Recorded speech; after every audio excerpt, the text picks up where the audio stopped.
cuanto al último informe que se generó internacionalmente sobre algunos errores en Colombia, podemos encontrar un bipartidismo. Primero, el del gobierno de Colombia y segundo, el de las Naciones Unidas. Yo estoy totalmente a favor de las Naciones Unidas. Primero que todo porque ellos dicen que hay una violencia endémica en Colombia, lo cual significa que se reitera y básicamente es lo que presentamos día a día en Colombia. Según las estadísticas del Espectador, hay 25 homicidios de cada 100.000 habitantes. O sea, la cantidad de muertes por año es grandísima, lo cual nos lleva a posicionarnos en el tercer puesto a nivel de Latinoamérica en más violencia, superando a Brasil y a Venezuela. Venezuela en el caso de la dictadura. Ahora, en cuanto a estas mismas estadísticas, de todos los líderes sociales muertos del año pasado, del 2019, se encontró que en las estadísticas de las Naciones Unidas, 108 de esos líderes sociales eran legítimos defensores de derechos humanos. Eso significa que básicamente están matando a la gente que más representa a las comunidades, lo cual ratifica mi posición de que las Naciones Unidas está haciendo bien al implementar un informe completo y detallado de todas las cosas que se hacen mal. Sumando a esto, sobre la violencia endémica, podemos complementar que es reiterativo debido a que en los últimos años, según las cadenas de información, las cadenas mediáticas como lo son Caracol y RCN, nos muestran de que han aumentado el número de asesinatos a líderes sociales desde el año pasado. En vez de disminuir la cifra, se ha evidenciado que aumenta en un 50% cada año, o sea, del 2018, 2019 al 2020, lo cual es tremendamente abrumador ver la violencia en Colombia cómo se va aumentando y creo que es totalmente inequívoco estar de la otra posición del gobierno sabiendo que todos los datos están en contra. Además, no es solamente la violencia, sino también hablamos de cómo cogea el proceso de paz.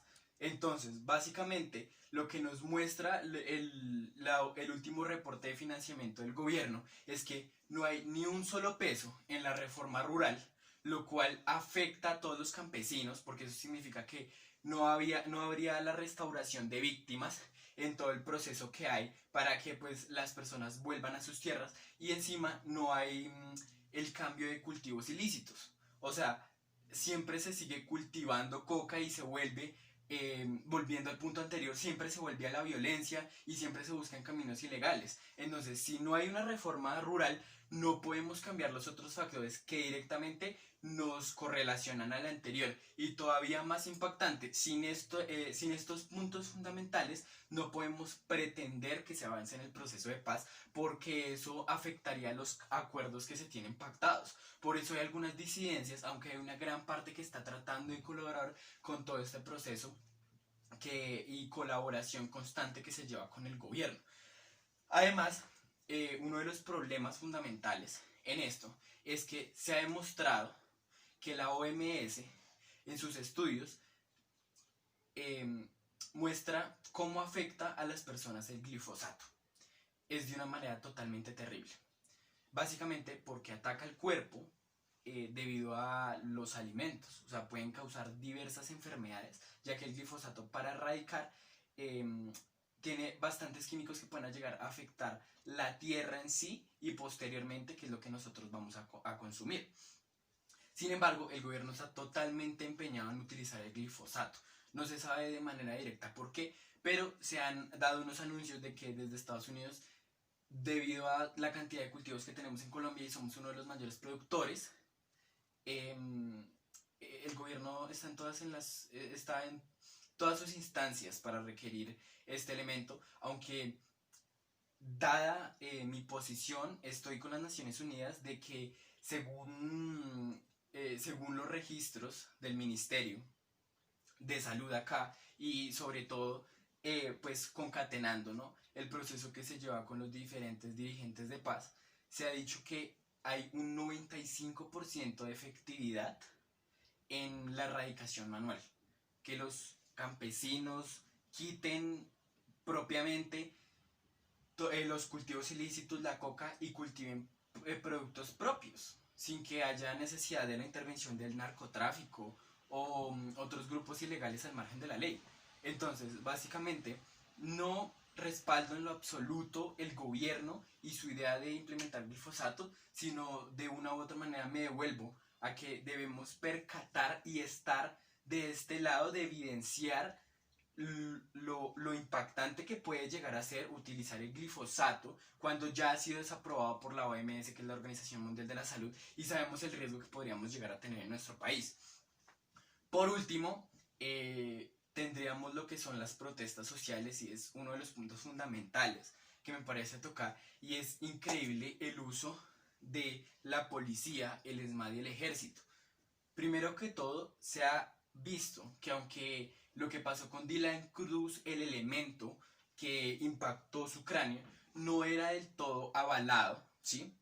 Depende de la interpretación que se lee en el texto del protocolo internacional, se demostró de que los funcionarios que estaban dirigiendo el SMAT, o sea, los altos cargos en esta fuerza, no estaban acatando los estándares y medidas que tiene la ONU en toda su carta magna para el manejo de las protestas. Eso significa que básicamente el gobierno se pone en defensa de los entes policiales de antidisturbios, se ponen en defensa de ellos diciendo que sí estaban cumpliendo, cuando en realidad, según los investigadores, hay varias fallas e inconsistencias que nos demuestran que ellos están abusando de su poder, uso desmedido de la fuerza, y de hecho ellos proponen en las Naciones Unidas que se haga por decirlo así, un revolcón y se reorganice la manera en cómo se maneja las funciones del SMAT.